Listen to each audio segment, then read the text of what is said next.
కథా సవ్యసాచి శ్రీ వాకాటి పాండురంగారావు గారి కథలు 3వ భాగం 26/5/20. 3వ కథలోనే ఉన్నామా. ప్లే సే బుక్ ఆ కథ పేరు. 6-4 మనోహర్ సెట్ను గేమ్ గెలిచాడు అని ప్రకటించాడు అంపైరింగ్ చేసిన రేమ. Congrats Manohar, that not a good game, that was a good game అభినందించాడు రవిచంద్ర. షేక్ హ్యాండ్ తీసుకుంటూ మనోహర్, నువ్వు సరిగా ఆడలేదు ఇవాళ, లేకపోతే అంత తేలిగ్గా నన్ను గెలవనిస్తావా అన్నాడు. ఇద్దరు టెన్నిస్ ర్యాకెట్లు పక్కన పడేశారు. రవిచంద్ర సెయింట్ బెర్నార్డ్ ఆసుపత్రి సూపరింటెండెంట్, మనోహర్ కస్టమ్స్ కలెక్టర్, ఓడ కెప్టెన్ రేమన్ సెలవు మీద మద్రాసు వచ్చి. ఇది అయ్యాక ముగ్గురు టెన్నిస్ క్లబ్ లాన్స్లో కూర్చొని టీ తాగుతున్నారు. బూడిద రంగు చీకటి ఆకాశాన్ని అలుముకుంటారు. ఉలిక్కి పడ్డట్టు నియాన్ దీపాలు వెలిగాయి. క్లబ్ బాయ్ ఇటు అటు తిరుగుతున్నాడు. అందరికీ అన్నీ అందిస్తూ, ఎస్, నీ మనసు ఆట మీద లేదు ఇవాళ అన్నాడు మనోహర్. మళ్ళీ సమ్ నైస్ న్యూ నర్స్ అని కన్ను కొట్టాడు రేమన్. అబ్బే, మా వాడు రిషస్ రంగుడండి. వాడేవాడు. మనోహర్ కథంతా చెప్పాక ముగ్గురు కలిసి గోర్లున నవ్వారు. అయితే లాభం లేదు డాక్టర్, నాతో ఈస్టర్న్ వాయేజ్కి రండి, బ్యాంకాకులో 1 వారం ముందుగాన. బ్యాంకాక్ అంత పెద్ద క్యాటలిస్టా మనోహర్ అడిగారు.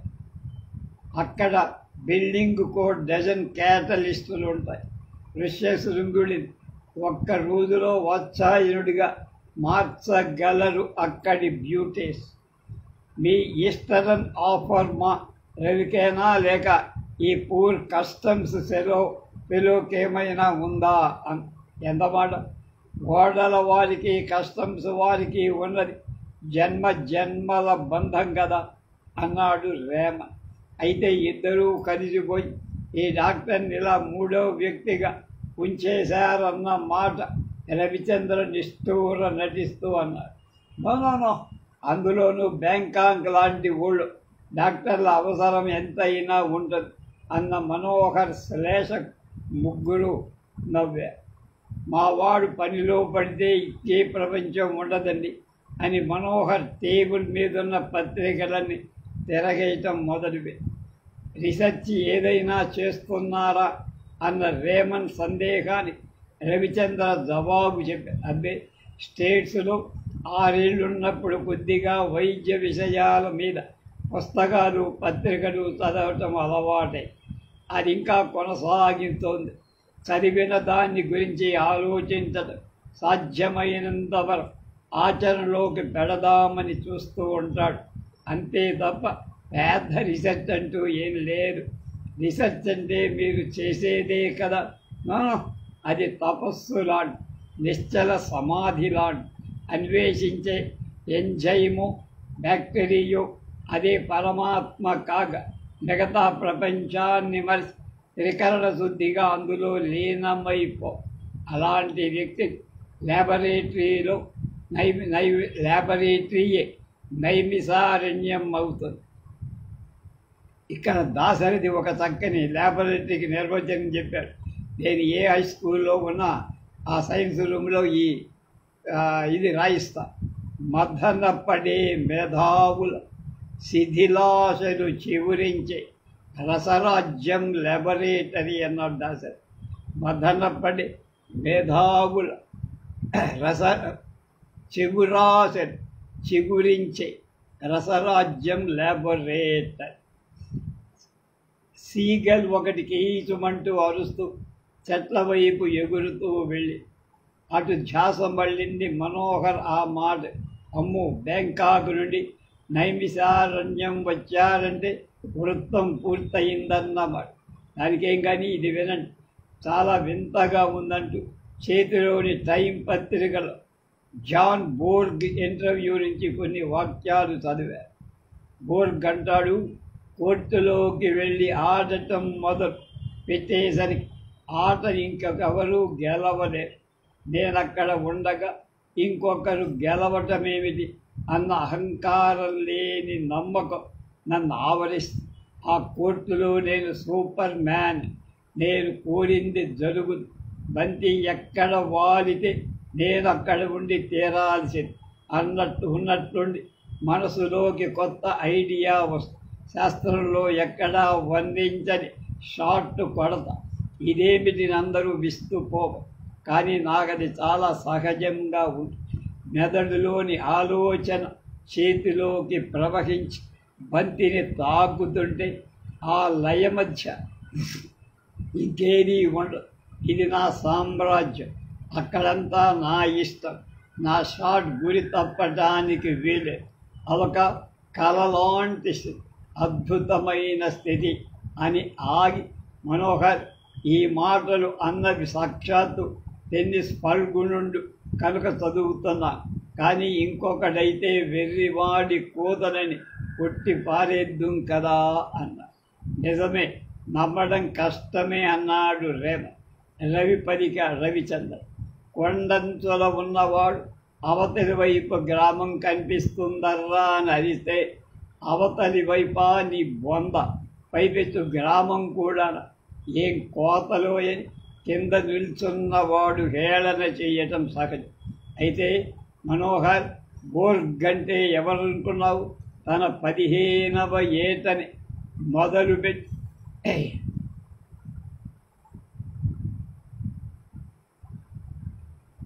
7 సంవత్సరాలు టెన్నిస్ హిమాలయ శ్రేణిలో తన కీర్తి పతాకాన్ని నాటిన టోర్నమెంట్ శిఖరం లేకుండా చేసిన మహాయోగి.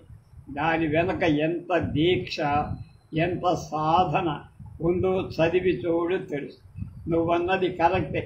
365 రోజులు తక్కువ పక్షం రోజు 4 గంటలైనా టెన్నిస్ అభ్యాసం చెయ్యకుండా ఉండటం బోర్గ్. ఒకసారి ఏమైందంటే సర్వీసులో కొద్దిగా మార్పు తీసుకున్నాం అనుకున్నారు. ఆ చిన్న మార్పు రోజుకు 2 గంటల చొప్పున 2 వారాలు ప్రాక్టీస్ చేశారు అని పత్రిక చూసి చెప్పాడు మనోహర్. ఆ నిష్ట ఉంది కనుకనే అతడి మనసు ఏది అనుకుంటే శరీరం దానికి క్రియగా అనువదించగలిగే. యథా యథా చిత్తం ప్రవర్తతే తథా తథా విశ్వం పరివర్తతే అన్నారు మనవ. మనసు ఎలా నడిస్తే విశ్వం అలా నడుస్తుంది అన్న ఈ మాటలనే బోర్గు రుజువు చేసి ఇంకొక విధంగా వైద్యంలో బయోఫీడ్బ్యాక్ పద్ధతి రుజువు చేస్తుంది అని చెబుతున్న రవి, సార్ మీకు ఫోన్ కాల్, క్లబ్బాయి చెప్పగానే లేచి వెళ్ళా. హలో రవి, ఇంకా క్లబ్లోనే ఉన్నావా? అవును. ఒంట్లో ఎలా ఉంది మీనా? ఫైన్. నువ్వు త్వరగా వస్తే ఎటన్నా వెడదామనుకున్నా రవి. ఇప్పుడు 7 దాటుతుంది. ఆసుపత్రిలో కేసు ఉంది, చూసుకొని ఆ కంపట్టాయన. అవును డియర్, ఆమె స్థితి చాలా ఆందోళనగా ఉంది. నాలో మీనా. హలో మీనా, ఉన్నానిక్కడ. నేనెక్కడికి వెళ్తాను కనుక అదిగో మీనా, ఆ డిప్రెషన్లోకి వెళ్ళకు. Switch on TV. ఇంకో అరగంటలో నీ ఫేవరెట్ సింగర్ జానకి ప్రోగ్రామ్. నీ సలహా చాలా నచ్చింది రవి. అశోకవనంలో జానకిలానే నాకు తోడుగా జానకి పాట వెరీ అప్రోప్రియేట్. అయితే జానకి గారు, మరి నేను రాముడినా రావణుడినా? నువ్వు రాముడినే అనుకుంటున్నా, రావణుడివైనా పర్వాలేదు. ఏంటన్నావు మీనా? సీత మీద మనసు పట్టడం ముఖ్యమంట. ఆ మనసు ఉండే కదా రావణాసురుడు వాడిని ఆమెను ఎత్తుకు వెళ్ళింది. ఓకే, నేను 8:30 వస్తా, సరేనా? అలా టెలిఫోన్ ముగించి రవి వచ్చేసరికి రేమన్ మనోహర్లు కూడా లేచారు. 5 నిమిషాల తర్వాత 3 కార్లు బయలుదేరి. డాక్టర్ రవిచంద్ర పాత మోడల్ జస్టిస్ ఆస్టిన్ కార్ ఆసుపత్రి పోర్టికోలో ఆగి. Good evening doctor. రిసెప్షన్లో ఆంగ్లో ఇండియన్ నర్సు గ్రీటింగ్ తల పంకించి రవీంద్ర మేడ మీద తన గదిలోకి ఫైలింగ్ సిస్టంలోని ఇండెక్స్లో ఏం కింద వెతికా. Case file Malini Khambatta admission 26 July అంటే 28 రోజులైంది. రవిచంద్ర పేజీ తిరగేసి మాలిని ఖంబట్ట 34 వయసు, షిప్పింగ్ కంపెనీ ఎగ్జిక్యూటివ్ డైరెక్టర్, భర్త విమానదళంలో స్క్వాడ్రన్ లీడర్, ప్రస్తుతం రష్యాలో శిక్షణలో ఉన్నాడు. 12 ఏళ్ల కొడుకు జూన్ పబ్లిక్ స్కూల్లో చదువుతాడు అంటే డెహ్రాడూన్. ఆమె 2 వారాల క్రితం బాంబే నుండి ఢిల్లీ వచ్చి అక్కడ ప్రభుత్వం వారితో మాట్లాడాక టోక్యో వెళ్ళి అక్కడి నుంచి సింగపూర్లో ఆగి ఉన్న తమ నౌకలోని సిబ్బంది సమ్మె చేస్తుంటే అది పరిష్కరించి కొలంబో వచ్చి మద్రాసు విమానాశ్రయంలో దిగుతుండగా కొద్దిగా జ్వరం, రాత్రికి విపరీతంగా ఒళ్ళు నొప్పులు, మరో రోజు ఉదయానికి మర్నాడు ఉదయాన్ని చేతి వేళ్ళు ఏమిటోలా అనిపి ఆసుపత్రిలో ఉదయం 8 గంటకి చేరింది. రకరకాల పరీక్షలు, ఉపశమన చికిత్సలు మొదలుపెట్టారు. కానీ 5వ రోజు పాటికి ఆమె మెడ, చేతులు, వేళ్ళు కదలటం కష్టం. డయాగ్నోస్టిక్ పరీక్షలో ఎర్ర కణాల సెడిమెంటేషన్ రేటు 80 దాటినట్టు. మరో 3 రోజులు 115కు పెరిగి కదలికలు అసాధ్యం.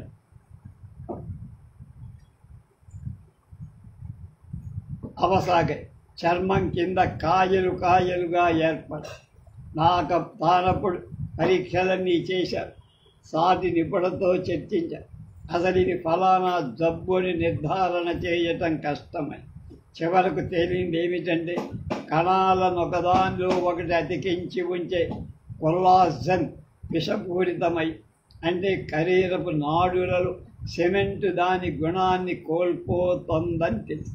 అది వెన్నుముకలోని టిష్యూలకు కూడా ఎక్కడికక్కడ శరీర శతసహస్ర శకలాలు దేనికదిగా విడిపోతాయి.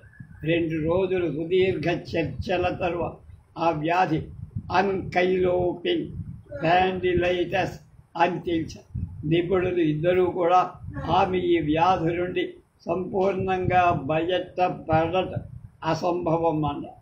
రవీంద్ర తల ఊపారు. కానీ మనస్సులో వారితో అంగీకరించలేకపోయి 5-6 గంటలు తన గదిలో ఒంటరిగా కూర్చొని ఆలోచించి సాయంకాలం అతడు మాలిని కంబట్ట మంచం దగ్గరగా కూర్చొని, వినండి మిసెస్ మాలిని, నేను చెప్పేది చాలా జాగ్రత్తగా వినండి.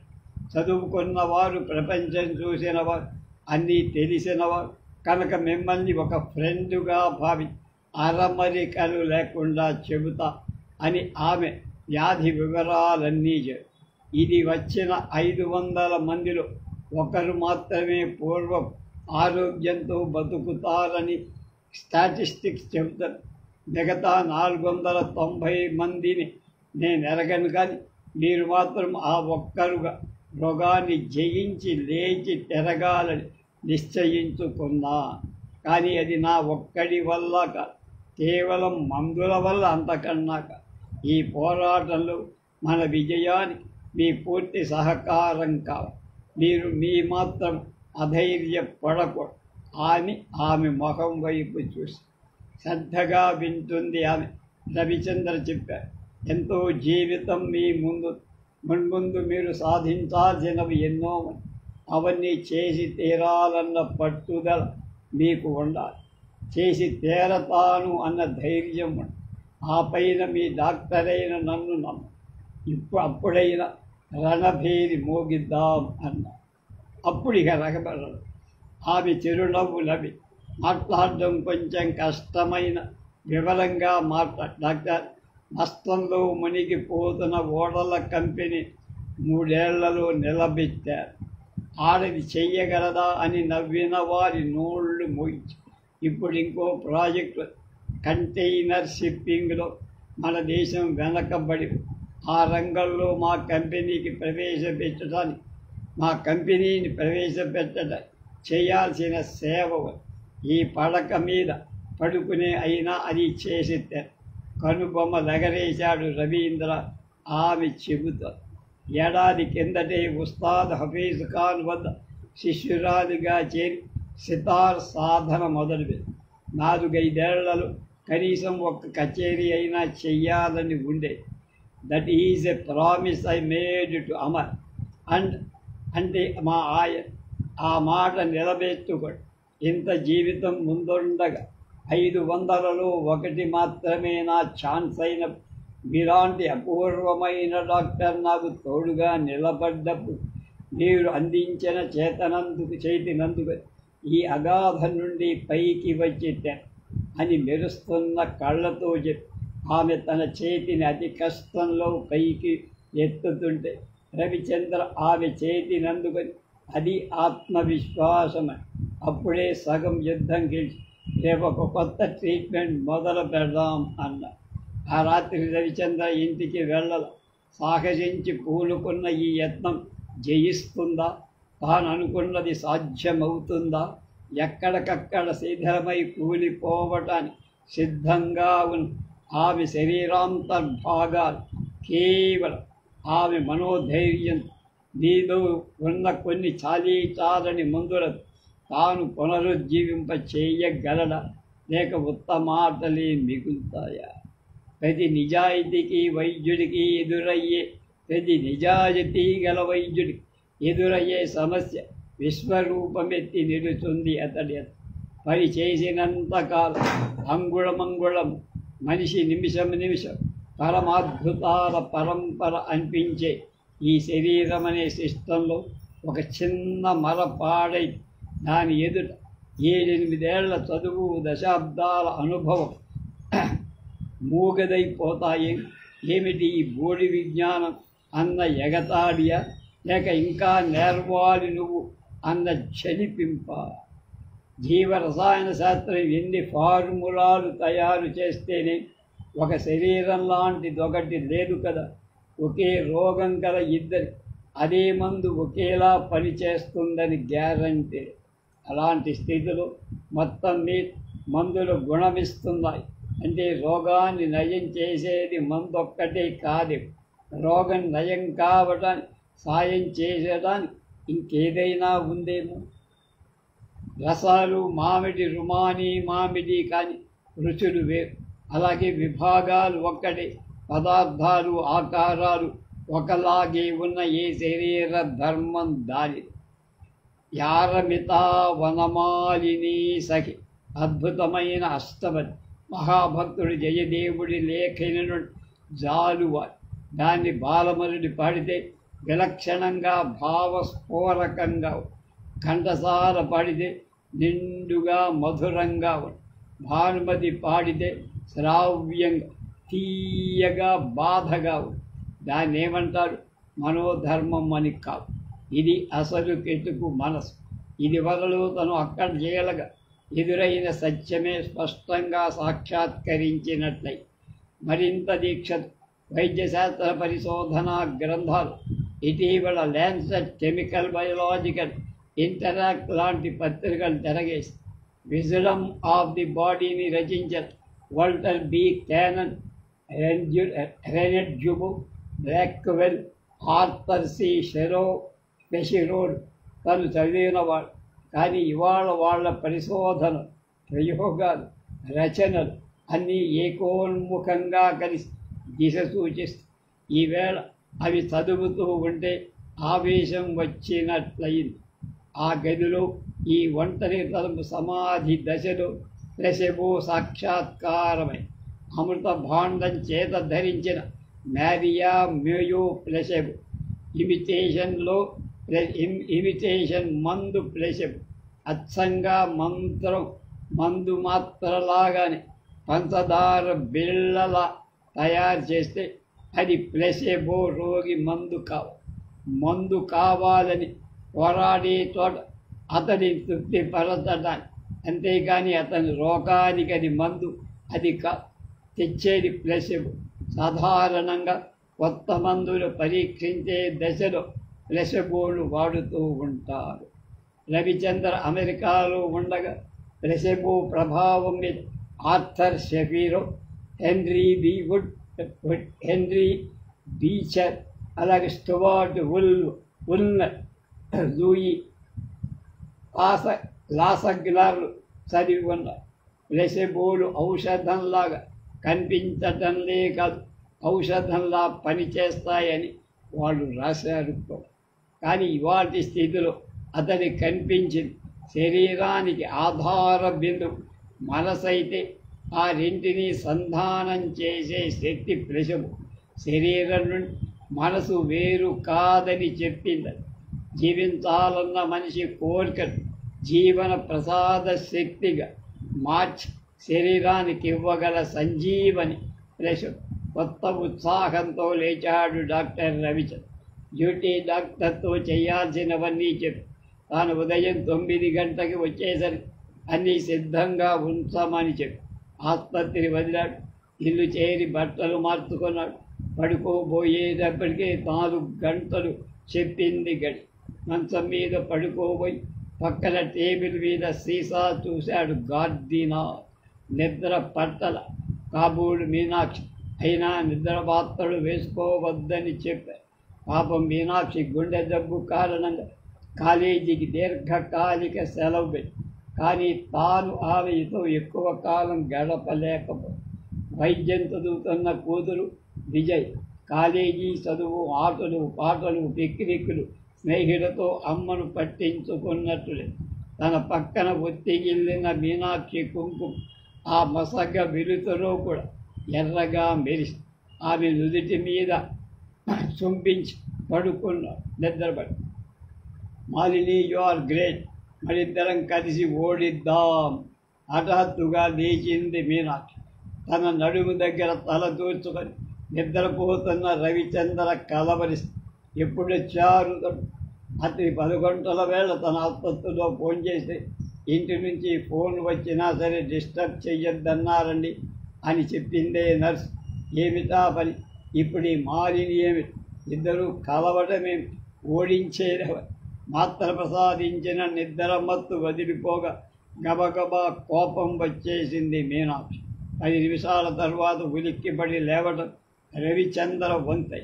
గుండె నొప్పితో విలవిలలాడుతున్న మీనాక్షి వెంటనే ఇంజెక్షన్ ఇచ్చి తన ఒడిలో పడుకోబెట్టి నెమ్మదిగా అన్నీ చెప్పాడు. ఆమె అన్నీ విన్నది. కానీ అంతకు ముందులా ఉండేవాడు కాదే. ఎందరో పేషెంట్లు, ఆడ పేషెంట్ ట్రీట్ చేశాడు, కానీ ఇలా కలవరింతలు ఎప్పుడూ లేవే. ఏమిటిదంతా? ఏమవుతున్నాడు రవి? 40 పడిలో పడిన ఆకర్షణ తగ్గిందా? తన అనారోగ్యం ఏర్పరిచిన అగాధమా? కలిసి పెంచి ముద్ది ఎవ్వాడు ఎత్తుకొని పోటీలు పడి గలాబు చేసే వయస్సు విజయ దాటి బయటి ప్రపంచంలోకి ఎగిరిపోయినంత ఏర్పడిన శూన్యాన్ని తామిద్దరం కలిసి కూడా కాదనలేకపోతున్నారా? కాలేజీ బోధన, పాలనా వ్యవహారాలు మునిగి తేలుతున్నందు రవి తనకు దూరం అవుతున్నాడా? లేక ఇన్నాళ్ళు తన ఉద్యోగమే ప్రపంచంగా బతికిన తనకు గత 3 మాసాలుగా అది లేనందు తీరిక ఎక్కువై రవి నుంచి తాను ఎక్కువగా ఏదో కోరుతున్నదా? అంత నొప్పిలో అతడి ఒడిలో పడుకునేటప్పటికి ఆమె అతని పక్క తన మమతానురాగ అంతటిని స్పర్శగా మార్చి వేళలు ఆమె చెంపల మీద కవితలు రాస్తుండగా కూడా ఆమె అతడిని దూరంగానే ఉండి అతడు చెప్పినవన్నీ మాటలుగా మిగిలిపోయాయి. కొంతసేపటికి ఆమె బాధ తగ్గింది. కన్ను అరమోడ్చి రవి మనసు రెక్కలుండి ఎగరలేని పక్షి. మీనాక్షి మీద ప్రేమ, అనురాగం, జాలి పెళ్ళుబుక. కానీ దానంతటినీ ద్రవీభూతం చేసి సీసాలోకి పోసి ధమనంలోకి ఎక్కించలేను కదా అనిపి ఆమె చంచల చిత్తం వలనే అల్లల్లాడుతున్న ఆమె ముంగురుడు ఆర్ద్రతతో సరిచే ఆమె పడక మీద పడుకోబెట్టి ఆసుపత్రికి ఫోన్ చేసి నర్సిని ఇంటికి పంపమన్నాడు. లేచారు. అంతకు ముందెన్నడూ లేనిది వాడు కొత్తగా కడుపులో మంట అంది మీనాక్షి. ఏమిటో ఆ కాంప్లికేషన్ చూడాలని అనుకుంటూ కాఫీ, షేవ్, స్నానం ముగి వంటావిడి రాదు. బ్రెడ్ టోస్ట్ చేసి ఫ్లాస్కులో కాఫీ 9 గల్లా ఆసుపత్రి చేరు. మాదిడి గదిలోకి మబ్బుల మధ్య మెరుపులా ఆమె చిరునవ్వుల. గుడ్ మార్నింగ్ డాక్టర్, అన్నీ సిద్ధమేనా అడిగాడు. వేస్తారు, తీసుకురమ్మని అన్నాడు. మాలినీజీ, the journey begins, India begins. ఇండియాలో ఇంతవరకు ఎవరు వాడని కొత్త మందు మీకు ఇస్తారు. ఇది కాక ఒక ఇంట్రావీనస్ డ్రిప్ ఇస్తారు. రోగాన్ని ఎదుర్కొనేది ఒకటి, శరీరానికి అదనంగా శక్తినిచ్చేది ఒకటి. ఈ రెండూ కలిసి మీ బాధను తప్పకుండా తరిమేయాలి. డాక్టర్, నర్సు వచ్చారు. రవిచంద్ర ఇంజెక్షన్ ఇచ్చారు. చాలా జాగ్రత్తగా డ్రిప్ ఏర్పాటు చేశారు. అదయ్యాక వాళ్ళు వెళ్ళిపోయారు. ఆమె పక్కన కూర్చొని రవిచంద్ర చెప్పి, చూడండి, నేను రోజు మీకు చెప్పా, నేను ఆ రోజు విపరీతమైన ఒత్తిడి, స్ట్రెస్ వలన మీ శరీర వ్యవస్థ దెబ్బతిన్నది కనుక ఇప్పుడు చాలా హాయిగా రిలాక్స్ అవ్వ, బాగా నవ్వ, చక్కటి హాస్యరసభరితాలైన పుస్తకాలు డౌన్లోడ్, హేరియట్, థర్బల్, హార్న్ స్మిత్, వాహ్, ఇవన్నీ మా సిస్టర్ మేరీ కుట్టి వద్ద ఉన్నాయి. రోజుకి 1-2 గంటలు మాత్రమే చదివి వినిపిస్తాను. జోక్స్ పుస్తకాలు నేను రోజు సాయంకాలం అయ్యేసరికి అందాక మీరు విన్న బెస్ట్ జోక్స్ నాతో మీరు సరేనా? కళ్ళతోనే అంగీకారం తెలిపి ఆమె గది విడిచి బయటికి వచ్చి తన గదిలోకి వస్తుండగా మనసు స్వాధీనమైన యా ఘనుడి వంటి మంత్రతంత్రాలేలా అన్నట్టు మనసు స్వాధీనమైన ఆ గనుని మరి మంత్రతంత్రములేలా అన్న త్యాగయ్య కృతి గుర్తొచ్చి ఆ మనసల అందరికీ స్వాధీనం అయిపోతే ఇంకా మీరెందుకు స్వామి అని నవ్వుకున్నారు. ఆసుపత్రి రౌండ్స్ అన్నీ ముగించి మిగతా పనులు చూసుకొని మాలిన్ని చూసి ఆమె మాత్రం అవసరం లేకుండా హాయిగా నిద్రపోదు. వెంటనే సెడ్ రేట్ పరీక్ష చేయించారు.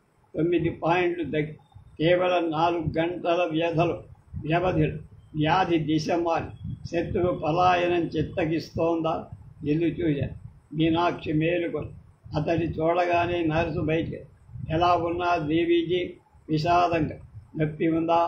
లేదనుకుంటా డల్గా. మందు ప్రభావం కాదు. నీకు చక్కని సూప్ తెచ్చిస్తాను. వంటావిడితో చెప్పి నిమిషాల మీద చేయి. రవి, నువ్వు భోంచేయి, నువ్వు ముందింటి తాగు, తర్వాత నా భోజనం. ఆ తర్వాత రాజు రాణి కూర్చొని ప్రపంచ స్థితిగతులు సమీక్షించ. అది ఎజెండా. నవ్వింది మీనా. 1/2 గంటలో భోజనం ముగించుకోవచ్చు. అదేమిటి, సగం వదిలేశావేమిటి? సూప్ చాలు రవి, థ్యాంక్స్.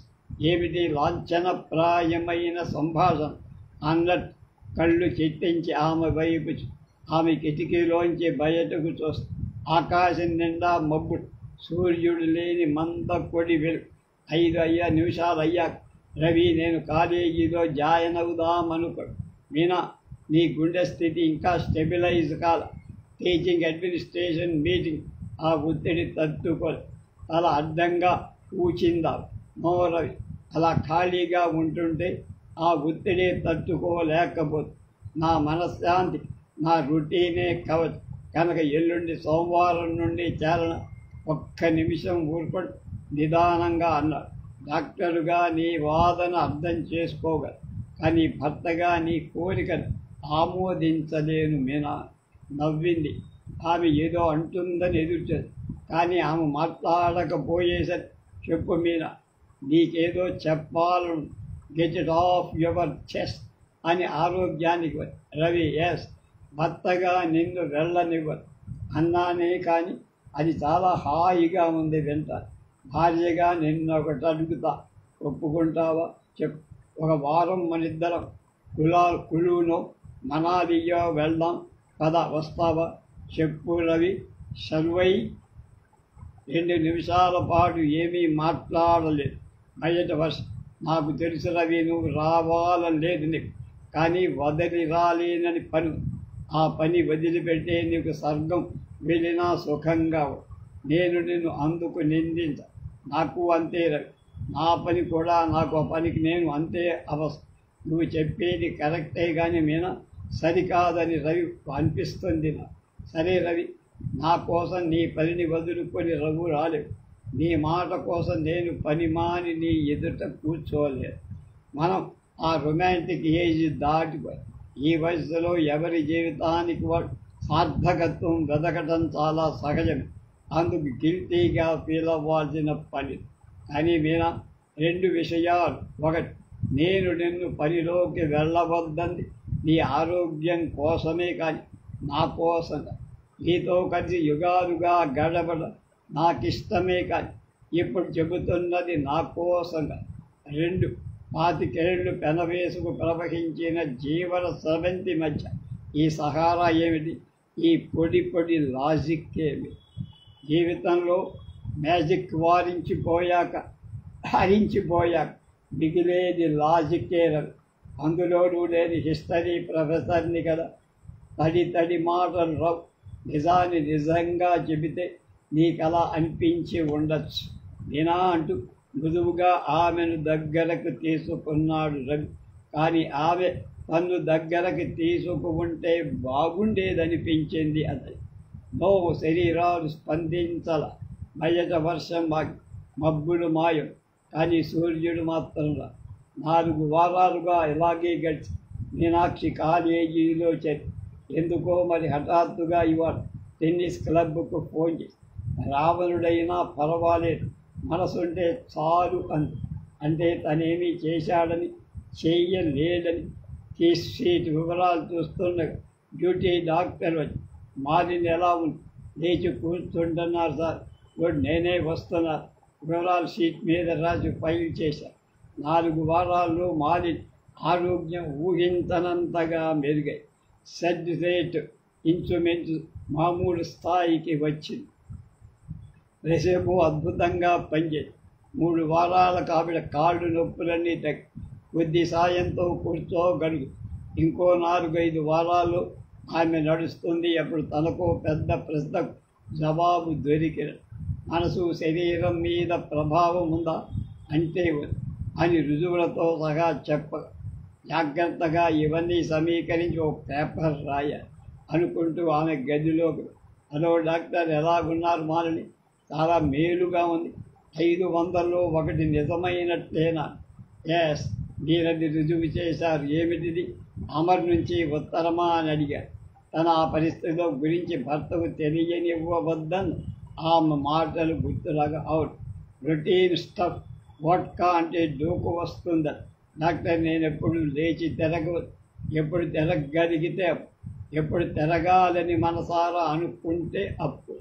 నిజమే, మాలిని కళ్ళు పెద్దవయ్య. అయితే రేపే ఈ సింహాసనాన్ని వదిలి దిగేదను కాక అంది రాణిలా టీవీ. ఎవరక్కడ అని అంతఃపురంలో చప్పట్లు కొట్టాడు రవి. ఇద్దరూ నవ్వు. అన్నట్టు డాక్టర్ గారు, ఇవాళ జోక్ చెప్పనా? ఇది చాలా వింటేజ్ విట్టు.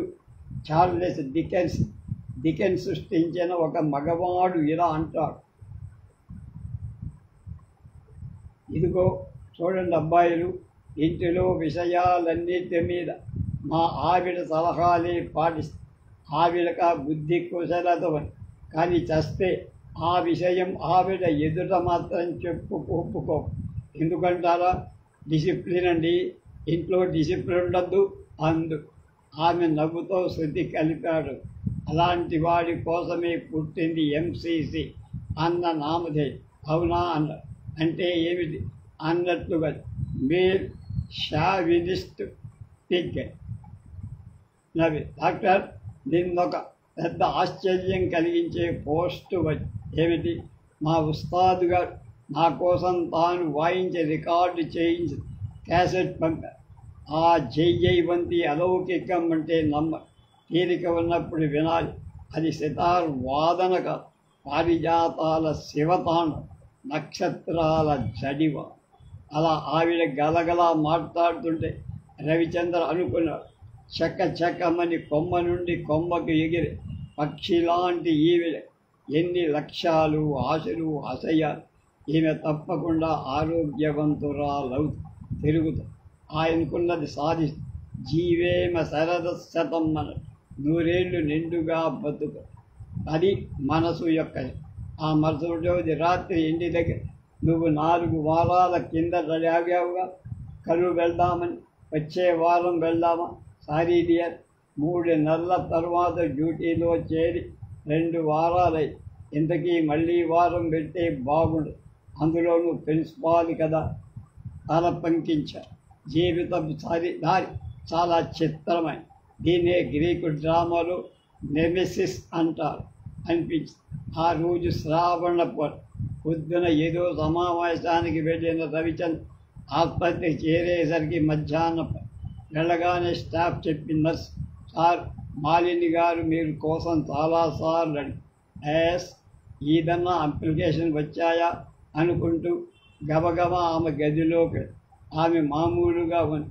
ఆమె పాట సింధూరం కళకది. ఆమె నెమ్మదిగా అడుగులు వేస్తూ వెళ్ళాడు. డాక్టర్ భయ్యా, ఇవాళ రాఖీ పొన్న, మీకు రాఖీ కట్టాలని పొద్దున్నుంచి కాచుకొని అనేసరికి రవిచంద్ర అప్రతిభుడై కుడి చేయి ముందుకు ఆమె చేతికి రాఖీ కట్టి వెంటనే అది పాదాలంటి నమస్కరించి ఇంకా శరీరం పూర్తిగా స్వాధీనం కానందు తూలి పడకుండా ఆమెను నుడి దగ్గర పట్టుకొని నడుం దగ్గర పట్టుకొని ఆపాడు. నెమ్మదిగా అతని భుజం మీద చెయ్యేసి ఆయాసపడు మంచం వైపు ఆమె అడుగులు వేస్తున్న అర్జెంటుగా జాయింట్ అకౌంట్ చెక్ మీద రవి సంతకం కావాలని కాలేజీ నుండి కారేసుకొని ఆసుపత్రి చేసి గదిలో లేని అతడిని వెతుక్కుంటూ వచ్చి మీనాక్షి వేసిన రవి అన్న కేకవి అటు విరిగిన రవికి చేతిలో సంచి జారిపోతున్న పక్కనున్న మేజాను ఆనుకుందామని తడబడుతున్న మీనాక్షి కనపడింది. పరిగెత్తి ఇంటెన్సివ్ కేర్ యూనిట్ వెలుపల సోఫాలో కొనికి పాట్లు పడుతున్నారు. కింద వీధిలో పాల వ్యాన్ వచ్చాయి. అప్పుడప్పుడు చప్పుడుకు ఉడికి కళ్ళు తలుపుకొని నాచి చూసుకొని 5:52 లోపలికి తొంగి చూసి నర్సు కళ్ళెగరేసి మీనా స్థితి అలాగే రోజంతా గడ. మళ్ళీ బయటికి వచ్చి కిటికీలోంచి చూశాడు. పాల వ్యాన్ విడిపి తోటలోని నీటి కొలను వచ్చి రాత్రి వెన్నట్లో కళకళలాడిన కలపపు ముడుసుకుపోతున్న తూర్పు వైపు చూశాడు. ఆకాశం వాగిట అరుణమ చల్లి ఉంది. సూర్యుడు రావటానికి సమాయత. రోడ్ అవతల టీ దుకాణాలు భక్తి రంజని ముగిసి సూక్తి ముక్తాబడి మొదలై స్పష్టంగా వినపడు. మంత్రి తీర్థే తథా దైవే దైవజ్ఞే భేషజే గురవు యాదృశీ భావనా యత్ర సిద్ధిర్భవతి తాదృశి అని ఆలపించిన ముక్కుపొడుం గొంతె తాత్పర్యం చెప్పసాగి. మంత్రంలో, తీర్థంలో, దైవంలో, గురువులో, జ్యోతిష్కులలో, ఔషధంలో ఎలాంటి భావము అలాంటి సిద్ధే కలుగు. అవు నిజమే. మీనాక్షిని చూడటానికి ఇంకో స్పెషలిస్టుని తనను మనిషిగానే నమ్మిన డాక్టర్గా ఎలా నమ్ముతుంది? తన అంతరంగం కన్నా వృత్తి ధర్మంలో తన పరాజయం కన్నా ఆమె ప్రాణం చాలా ముఖ్యం. ఆమె ప్రాణానికి ఆమె నమ్మకం, ఆమె సహకారం కావు. అది చాలా. తన గదిలోకి వెళ్ళి డాక్టర్ అగర్వాల్ ఇంటికి ఫోన్ చేశారు. మేడ మీద గదిలో మాలిని చెబుతుండగా నర్సు అమర్కు ఉత్తరం రాయసాగింది. యువ దీపావళి సంచిక 82లో కథ ఇది. మిగతాది రేపటి కథ BUT. దాని గురించి ఎవడు అక్కడ